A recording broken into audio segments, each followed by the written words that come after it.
Benzin rasxodini tushiradigan 4 ta uslub bor. 4-sini deyarli hamma biladi, lekin amal qilishmaydi. Birinchisi bu balon davleniyasini keragidan kam bo'lishi 10-15% ga rol o'ynaydi rasxodga. Ikkinchisi havo filtri. Agar siz changli yoki havosi ifloslangan joyda yuradigan bo'lsangiz, mashinangizda filtr muddatidan oldin to'ladi, uni ham alishtirib qo'yish kerak.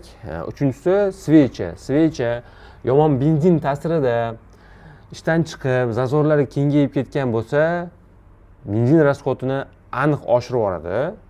Alishtirib qo'yish kerak.